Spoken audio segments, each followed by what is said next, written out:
Hello students, आप सभी का स्वागत है। आज हम चर्चा करेंगे इकोटोन या संक्रमिका क्या होता है, एज इफेक्ट या किनारा प्रभाव क्या होता है और एज स्पीसीज क्या होते हैं। तो किन्हीं भी दो पारितंत्रों या इकोसिस्टम्स के बीच के संक्रमण क्षेत्र या ट्रांजिशनल एरिया को हम इकोटोन या संक्रमिका कहते हैं। इसको एक उदाहरण के माध्यम से समझते हैं।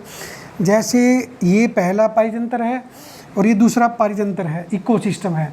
और तो जो इन दो पारितंत्रों के बीच का जो संक्रमण क्षेत्र होगा वह इकोटोन कहलाएगा। और इस इकोटोन के एरिया के अंदर जो स्पीसीज या प्रजातियां मिलेंगी उन्हें कहेंगे एज स्पीसीज। अब ये एज स्पीसीज जो है वो इनकी संख्या इन दोनों पारितंत्रों में पाए जाने वाले प्रजातियों की संख्या से अधिक होगी और इस अधिकता का कारण होता है किनारा प्रभाव या एज इफेक्ट। अब ये एज इफेक्ट होता क्यों है? क्योंकि इधर वाला जो पारितंत्र है उसमें और इस किनारे के ऊपर जो है न्यूट्रिएंट्स की संख्या, सनलाइट, ह्यूमिडिटी, साल्ट्स की संख्या में अंतर होगा और ये जो अंतर है ये किनारा प्रभाव पैदा करेगा। और ये किनारा प्रभाव जो है इस कारण से इस इकोटोन के अंदर जो प्रजातियों की संख्या होगी वो इन दोनों पारितंत्रों से अधिक होगी। अब इस इकोटोन के हम एग्जाम्पल्स देखते हैं कि इकोटोन के एग्जाम्पल्स क्या क्या हो सकते हैं। जैसे कि अगर मान लिया हम लेते हैं एक इकोसिस्टम है आपका डेजर्ट, और दूसरा इकोसिस्टम अगर हम लेते हैं फॉरेस्ट, तो इन दोनों के बीच का जो ट्रांजिशनल एरिया होगा उसे कहेंगे हम ग्रास लैंड या चारागाह या घास भूमि। तो ये जो घास भूमि होगी ये कहलाएगी आपका इकोटोन। अब दूसरा एग्जांपल लेते हैं हम मैनग्रोव फॉरेस्ट या मैनग्रोव वन। अब मैनग्रोव फॉरेस्ट में क्या होता है, एक तरफ तो होता है मैराइन इकोसिस्टम या एक्वेटिक इकोसिस्टम और दूसरी तरफ होता है टेरेस्ट्रियल इकोसिस्टम।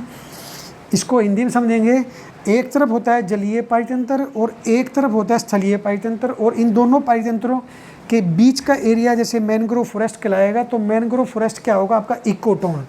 और यहाँ पे आपको एक बात याद रखनी पड़ेगी कि जो इकोटोन्स होते हैं यहाँ पे बायोडाइवर्सिटी या जीवों की प्रजातियाँ सामान्यतः बहुत अधिक होती है। दूसरा एग्जाम्पल है एस्चुरी। एस्चुरी जहाँ पे नदी जो है समुंदर से मिलती है या नदी के मुहाने को हम एस्चुरी कहते हैं। तो इसके एक तरफ होगा आपका फ्रेश वाटर और दूसरी तरफ होगा साल्टी वाटर। तो और इन दोनों के बीच का एरिया कहलाएगा एस्चुरी। तो एस्चुरी क्या कहलाएगा आपका एक इकोटोन हो जाएगा। अब इकोटोन का नेक्स्ट एग्जांपल होगा वेटलैंड्स, आर्द्र भूमियाँ। अब इस आर्द्र भूमि में आपकी भूमि भी होगी और पानी भी होगा। तो ये क्या एग्जांपल होगा, एक इकोटोन का एग्जांपल होगा। नेक्स्ट आपका एग्जांपल रहेगा मार्सी लैंड, दलदली भूमि। यहाँ पे आपका टेरेस्ट्रियल और एक्वेटिक दोनों प्रकार के आपके इकोसिस्टम्स होंगे।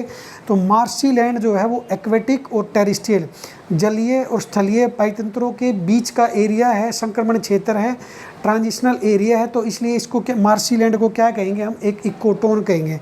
तो ये हमने चर्चा की इकोटोन के ऊपर और एज इफेक्ट और एज स्पीसीज के ऊपर। नेक्स्ट वीडियो में हम एक अलग विषय के साथ आपके बीच में आते हैं। तब तक के लिए धन्यवाद।